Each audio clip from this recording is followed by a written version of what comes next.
नमस्कार दोस्तों, आप सबका स्वागत है मेरे YouTube चैनल डायरेक्ट टॉक में। दोस्तों, आज हम लोग बात करेंगे, दो प्रमुख खबरों के बारे में बात करेंगे। एक, इंडियन पार्लियामेंट का जो सेशन चल रहा है उसके बारे में बात करेंगे, उसकी प्रोसीडिंग के बारे में बात करेंगे। और दूसरी बात हम लोग करेंगे उत्तर प्रदेश के मुख्यमंत्री योगी आदित्यनाथ के द्वारा एक पॉडकास्ट को दिए गए इंटरव्यू के बारे में, क्योंकि वो बहुत इंटरव्यू आज सुबह से ही चर्चा का विषय बना हुआ है। हालांकि वो रिलीज शाम के टाइम हुआ, लेकिन वो सुबह से चर्चा का विषय बना हुआ है। तो मैं सबसे पहले आपको बताना चाहता हूँ कि इंडियन पार्लियामेंट में आज का, जैसे कि हमने कल डिस्कस किया था कि आज एक तो जो सांसद थे मणिपुर से लौट के आए थे, जो विपक्ष के सांसद थे मणिपुर से लौट के आए थे और आज वो पार्लियामेंट में आने थे। मंडे को प्रोसीडिंग जैसे आज शुरू हुई। सेकंड चीज, आज दिल्ली विधेयक के बारे में, जिसके बारे में कल हमने विस्तार से चर्चा की थी, वो संसद में पेश होना था। लेकिन जैसे ही संसद शुरू हुई तो स्पीकर ने लोकसभा में भी और राज्यसभा में संसद शुरू हुई तो पूरे दिन भर बार बार वो मतलब बाधित होती रही और जिसकी वजह से उसको कल तक के लिए पोस्टपोन भी कर दिया गया। संसद में कार्रवाई शुरू होते ही संसद के नेता पीयूष गोयल ने कहा कि हम लोग चाहते हैं कि आप मणिपुर के ऊपर चर्चा करें, तो मणिपुर के ऊपर चर्चा करें और आज ही चर्चा करें और 2 बजे से इसके ऊपर चर्चा करनी शुरू करें। और जैसे क्वेश्चन आवर शुरू हुआ तो उन्होंने शोर करना शुरू किया, तो कुछ के नेताओं ने लगातार बोलते रहे कि उसके ऊपर 267 के थ्रू चर्चा करो। लेकिन उसके थोड़ी देर बाद जब कार्रवाई बाधित होती रही तो फिर दोबारा से सेशन को जब शुरू किया गया तो फिर उन्होंने कहा कि प्रधानमंत्री इसके ऊपर आके बैठे, मतलब वही बात रिपीट बार बार होती रही। तो आज भी उसके ऊपर कोई चर्चा नहीं हो पाई, सदन बाधित होता रहा, जिसकी वजह से दिल्ली का ऑर्डिनेंस बिल जो है वो आज पेश नहीं हो पाया। हालांकि लिस्टेड था आने के लिए और खबरें भी बार बार छन छन के आ रही थी कि अभी इंट्रोड्यूस होने वाला, 3 बजे इंट्रोड्यूस होगा, 3:30 बजे इंट्रोड्यूस होगा। लेकिन जैसे संसद की कार्रवाई नहीं चली तो वो इंट्रोड्यूस नहीं हो पाया और अब उम्मीद है कि शायद वो कल इंट्रोड्यूस हो जाए। और मणिपुर के ऊपर कोई चर्चा नहीं हुई, ना ही राज्यसभा में कोई किसी भी तरह की कोई और कार्रवाई हो पाई, महत्वपूर्ण कार्रवाई हो पाई। सेकंड चीज, लोकसभा में इसी बीच में शोर शराबे के बीच में सिनेमा के ऊपर केंद्रीय कैबिनेट मिनिस्टर, सूचना प्रसारण मिनिस्टर अनुराग ठाकुर के द्वारा सिनेमेटोग्राफी बिल पेश किया गया और उसको ध्वनिमत से पास भी कर दिया गया। तो आप अगर देखें, जैसे हम कल भी बात कर रहे थे कि लगातार बिल पेश हो रहे हैं शोर शराबे के बीच में और पास भी हो रहे हैं, तो इससे किसका लाभ हो रहा है? चर्चा नहीं कर रहे तो विपक्ष इससे नुकसान कर रही है अपने कुल मिलाकर और देश का भी न्युकसान हो रहा है।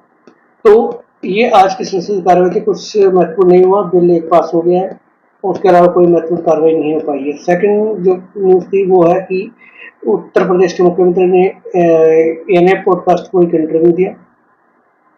उस इंटरव्यू में उन्होंने कुछ महत्वपूर्ण विषयों के ऊपर बात करी, उत्तर प्रदेश के सुशासन के बारे में बात की, विपक्ष के ऊपर कटाक्ष उन्होंने किया, उन्होंने अपनी फैमिली लाइफ के बारे में डिस्कस किया।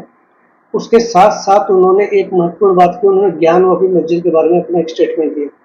उन्होंने कहा कि ज्ञानवापी मस्जिद जो है उसको जो उसका सारा झगड़ा है वो तभी शुरू होता है जब उसको मस्जिद कहा जाता है। असल में मतलब कहने का मतलब कि मस्जिद है ही नहीं, अगर इसको मस्जिद कहोगे तो विवाद होगा। उन्होंने कहा कि उसमें जो कलाकृतियाँ हैं, शिवलिंग है, त्रिशूल है, वो हमने नहीं रखा है।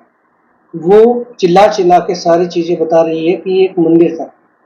उसके अलावा उन्होंने एक और अपील की विपक्ष से और खासतौर पर मुस्लिम समाज से कि उनको इस बात को मान लेना चाहिए किसी कालांतर में पूर्व में गलती हुई है और उसका अब समाधान होना चाहिए और मुस्लिम पक्ष को आगे आकर इसके बारे में अपनी एक राय देनी चाहिए कि हाँ, ये जो कालांतर में कोई भी गलती हुई है किसी भी आक्रांताओं के द्वारा, अब उस गलती को सही किया जाए।